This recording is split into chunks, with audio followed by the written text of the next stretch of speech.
I didn't always get invited to stuff when I was young. I was a shy, skinny, little Indian kid. I was weird. And when I say weird, I mean it in the best way possible. You know, I'd remember facts and, you know, endlessly read the Guinness World Book of Records and Ripley's Believe It or Not. Robert Pershing Wadlow, tallest man who ever lived, 8'11". I remember going around and telling that to kids. When I learned it, I thought it was cool. And they'd always be like, oh. I'm not really that weird anymore. And it makes me sad saying that, because I felt I had to sacrifice that part of myself for people to actually like me. And then one day, I got invited to something.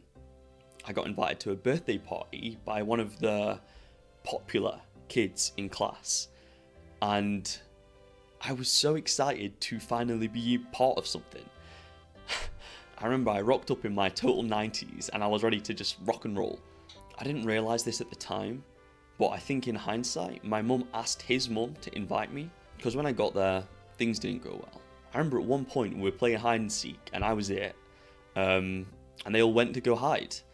And then I came looking for them, but they were all in one room and I could hear them talking and laughing, and the door was locked. And I knocked on, and then one of the kids came out and said, I said, you know, like, those are not the rules, you know, and he goes, oh no, yeah, they are, you're not allowed to come in. And I remember thinking, like, what the fuck? Like, I think it dawned on me in that moment that they were bullying me. They don't even want me here. I felt so pathetic for getting excited about this, you know. But there was this girl, and I remember this so clearly. She was with them, and when the boy opened the door to explain that I wasn't allowed to come in, she sort of had sympathy in her eyes for me. She was still with them, but she kind of had a word and, you know, convinced somehow for them to let me in.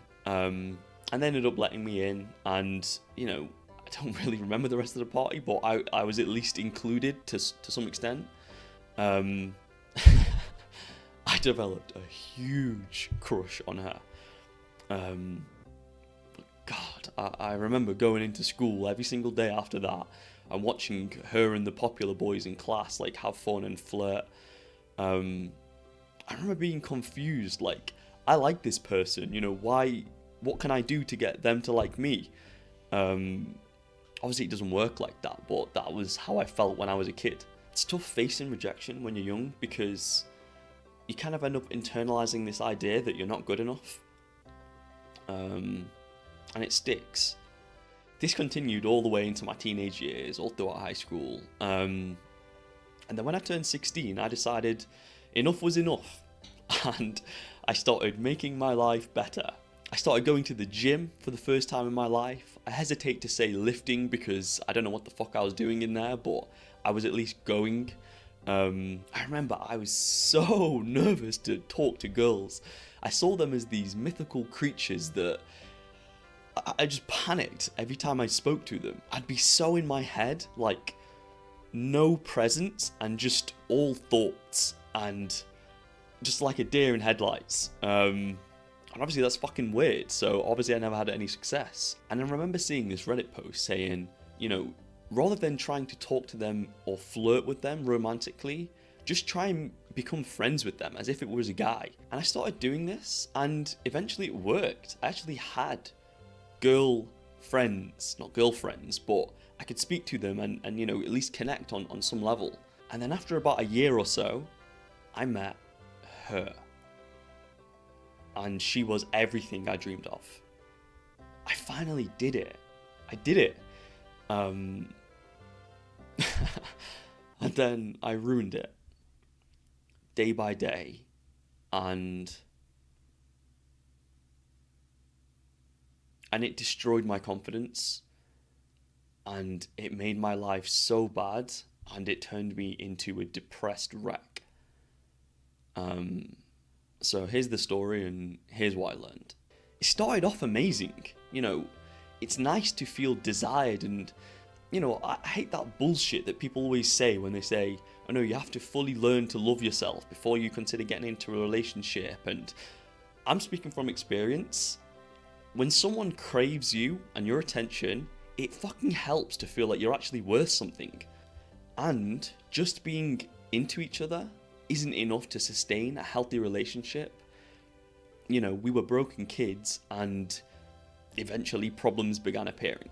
You know, we'd have arguments and she'd cry and cry more and more, and you know, I'd eventually feel awful and I'd go round and comfort her again and again and again. I remember at the time specifically thinking I wanted a clingy girlfriend because I felt so unlovable that that's what it took for me to feel valued, for me to feel loved. I wanted someone addicted to me, and it was nice at first.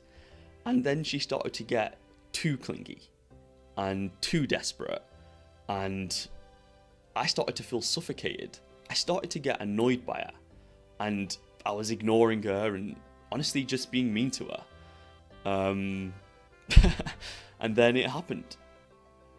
She finally started treating me the way I was treating her. She broke and fell out of love with me, and it hit me like a truck. And I started panicking, and I, you know, kept saying I was going to change my ways and I was promising this and this and this, but it was too late. I'd ruined it. I didn't realise how for granted I took her until she didn't like me anymore. And by that point, it was too late. She explained to me that she wanted to sleep with other people, basically, and, you know, she wanted to go on a break. Which, at the time, I kind of realised, this is done, you know. So, we ended up breaking up. She dumped me, pretty much, even though technically, it was mutual. It wasn't mutual, I got dumped. Now, if you're on self-improvement, eventually you will stumble across a partner that you like, and you'll start speaking to them. And if you're broken like me, you're going to ruin it. So I want to tell you the lessons I've learned that helped me get some perspective on this and change things moving forward. I learned about this thing a couple of years ago, which massively changed my perspective on this issue. It's called the strange situation. A team of researchers in America, I think, ran this experiment where they had a mother and a kid in a room, and then eventually the mother leaves for a few minutes and returns, and they were looking at how did the kids respond. There was a bunch of different groups, but there was two main groups that kind of relate to me, and if you're like me, then this is going to be relevant for you. The first one, as soon as the mum left, the kid starts crying louder and louder and louder and being crazy, and eventually when the mum returns, the kid's still crying and it can't be settled, and the emotions are still so volatile. And there was a second group, and when the mother left for the second group, the kids didn't cry. They just carried on doing what they were doing, and then when the mother returned, they still stayed calm. And the researchers found this interesting, so they actually measured the heart rates of the kids. And they found that when the mother left, although the kids seemed calm, their heart rates were through the roof. It was a facade. And I kind of realized in hindsight that that's what I've been doing. I was rotting inside, but I kept up this facade. And it poisoned people around me. And I didn't realize until she left. Yes, I was technically with someone, but I was alone in my mind. I never relied on anyone for anything. I learned when I was young that I was the only person I could count on, and that's the way I lived my life. In some ways it helped me. I ended up excelling in certain things because I could just block out the world and grind. But it's a numb, lonely existence that I wasn't living. I was just existing, and it was not going to end somewhere good. I went through a bunch of shit. I remember when my dog died, and I hid it from her because I didn't want to make her upset. And I sort of thought to myself, like, well, there's nothing she can do about it, you know, so what's the point of telling her? She can't change anything, can she? So what's the point in even saying something? Time and time again, shit would happen, and I just wouldn't say anything.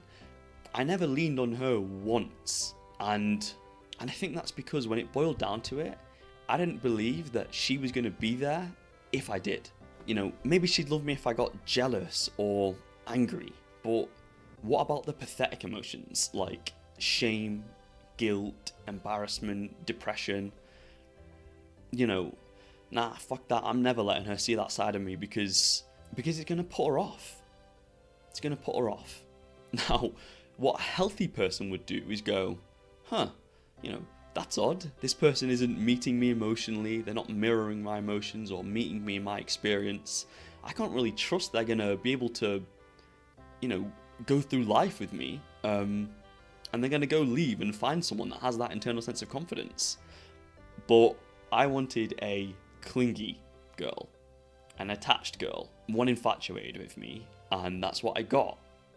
So when I never leaned on her, she sensed that and kind of realised, this person doesn't really need me for anything. And that scared her. So she did exactly what that other little kid did, and she cried louder and louder and louder until eventually, you know, I'm not a heartless bastard. Eventually I'm gonna, you know, go round and comfort her. But, you know, of course eventually that's gonna push me away. We were behaving like babies. But when you're two broken people, you don't really know any other way to act. Now I want to explain a little bit about what I learned and how I've tried to change myself moving forward, what I had to recognize and process before I can move on. Which I did do, which I'll get to. The first thing, which, man, this kept me trapped for so long. I had protective hopelessness. So when I started trying to date again, I remember I had this crazy checklist. This girl needs to be this, and this, and this, and this, and this. And if she doesn't do that, then I'm not just going to commit to anybody, you know. She has to be perfect for me. Because if she has to be perfect for me, then realistically, I'm never going to meet that person. Or maybe there's a 0.01% chance of it happening. And if I don't meet that person, I don't have to go through all of that heartbreak that I already went through. Like, even when I met people who kind of ticked those boxes, I'd add new ones and, you know, find ways to count them out, or I'd withdraw, or I'd just do something to avoid that situation. You know, I've been lonely. It's bad, but I can handle that. Loneliness with hope, I can't handle that. It's too painful to hype yourself up and get rejected, and hype yourself up and get your heart broken. It's just easier to just avoid it all. But that's not existence, that's not living. I was just scared. Yeah, so I did everything I could to prevent it. Once I was honest with myself about what I truly wanted, I stopped lying to people saying that, you know, I didn't want a relationship, or I was just trying to play the field and stuff like that. I remember this is another lie I told. I used to tell people that the breakup was mutual. I said that, oh yeah, we mutually agreed to split. Listen, if you say the relationship was mutual, there's a 99% chance you got dumped. You know, maybe for some people it is, but in my experience, if you say it's mutual, you got dumped. Otherwise, you just say, oh yeah, I dumped that person. I used to lie about the reality of what had happened because I didn't want to face the truth, the embarrassment of being dumped. I thought it reflected negatively on me, and in a way it did. So part of admitting that is part of realizing, yeah, I made mistakes. If I'm lying and saying it was mutual, then, you know, what's there for me to work on? You know, I did everything right. I got dumped because I messed up. And part of moving on is owning up to that and admitting that. The reason why you can't lie about this to other people is because when you lie about it to other people, a little part of yourself is going to believe that lie too. And when part of you believes that lie, you're not living in reality, and you're not giving yourself a starting point to start the rebuild arc. If you got dumped, you got dumped. If you ruined it, like I did, you ruined it. or I ruined it and I got dumped, I guess. You might not like that, but that is reality. You have to start from there. After a few years, I met my current girlfriend. And I did things a lot differently this time from all the fucking pain and heartbreak that I went through. And it's so much more fulfilling. I'm not just patchworking a loneliness by being physically with someone. I'm actually sharing my mind with her, and she makes me way better. I can't explain the ways in which she benefits my life over just physically being with me. But even that being said, I almost fucked things up. So, I've had to be really conscious about being different this time to make sure it actually sustains itself and remains healthy. Another thing I'll say is, first, before you find a new relationship, you have to be ready. And to be ready, you have to somewhat process the baggage and the shit that you've gone through. Otherwise, you're going to bring it to the next relationship and you're going to spoil it. There's a curve when your relationship first ends. At first, you miss them and you start to, stalk their social media and look at old pictures and remind yourself of how good it was, and you have all these cherished memories about how well things went. And then, at least in my situation, and then eventually, you start to think, it kind of turns to anger. Fuck this person, they didn't do this for me, they weren't there for me for this, or they were so bad for this, they were clingy, needy, desperate, or, whatever bad thing, and, I'm better off without them. You will not find peace until you lie in the middle of that. You have to be balanced. You have to be honest enough to admit what was bad about the relationship, and you have to be honest enough to admit what was good about the relationship. There has to be balance. And when it's over, it's over. Listen, I know some people split up and they go on a break and they get back together and they fucking live happily ever after. In my experience, in 99% of cases, you have such little confidence in your ability to handle life without them that you hold on to something that's dead. And you have to let it go. Part of you already knows that. Part of me already knew that, it just was hard for me to admit. And when it's over, block them on everything and move on. Don't keep them unblocked on, blocked on Facebook and, Instagram, but leave Snapchat unblocked or something like that. Just end it, just block them. And the reason why is because when you see that person again, your mind's going to get teleported back to who you were when you met them. Who they were when you met them, what life was like when you met them. All of that's changed. All of those situations are gone, and you have to recognize that and move on. When I met my current girlfriend, I remember she wouldn't respond as quick as I was used to. And it kind of confused me at first, because I was used to someone being completely infatuated with me and head over heels, so that I could actually feel desired. She was healthy and she had shit to do. It was confusing. It should be confusing. I wasn't used to a healthy relationship. I was used to toxicity. So when they would respond loads, that felt good to me. I felt like I was in control. Oh, this girl's so head over heels for me. She loves me. That's what I didn't know how to sustain a healthy relationship. So why am I going to do something that feels natural to me when that's going to end in a bad relationship or a breakup? I had to be confident in the fact that it's going to feel a little unusual. Their behavior should feel unusual to you. You shouldn't just be, fretting about it like crazy and going mad and ruminating about it loads, but you should ask yourself, is this behavior bad or is it just different? And there's a good chance that it's just going to be different, and you have to be okay with feeling uneasy. That's your new normal. You just have to get used to that. By far, the biggest one is communication, which everybody says, and I know it's a cliche. There were certain issues that I had with my ex, and when we'd go near them, arguments would happen, she'd cry, I'd feel bad, she'd cry more and more, and it would end so explosively, she'd get all suicidal. there were certain areas that felt like it was going to end the relationship if we touched them. So we didn't. We avoided it and slowly built up that resentment, and then it exploded. If a certain topic makes you feel like the relationship is going to end, it's probably already over. You have to be able to get through that conflict, otherwise you don't stand a chance. So you may as well take the leap of faith, have confidence in yourself, have confidence in your ability to pick someone right for you, and just trust them that you can share this thing with them and it's not going to explode, because that's the only chance you've got. That's the only chance you've got. Yeah. It feels bad. I remember a few times, like with my current partner, I'll have to say something like, I want to say something and I'm nervous to say it because I don't want to make you feel upset, but I know I have to share this because we have to be open with each other for you to get a sense of where I'm at.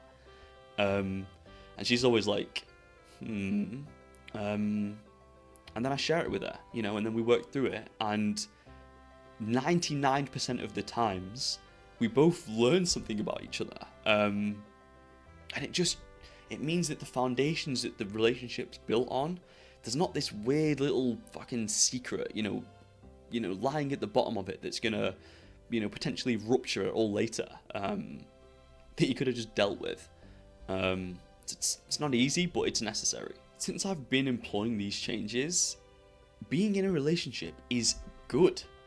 The last one was good because it got me out of an extremely toxic household, and it kind of showed me that I could be loved in some capacity by another person, but the dread I felt that was just normal to me, that's not normal. That's fucked up, and I wasn't able to start improving my life and chasing purpose, which is stuff that's actually going to fill that void in you, whilst I was with her.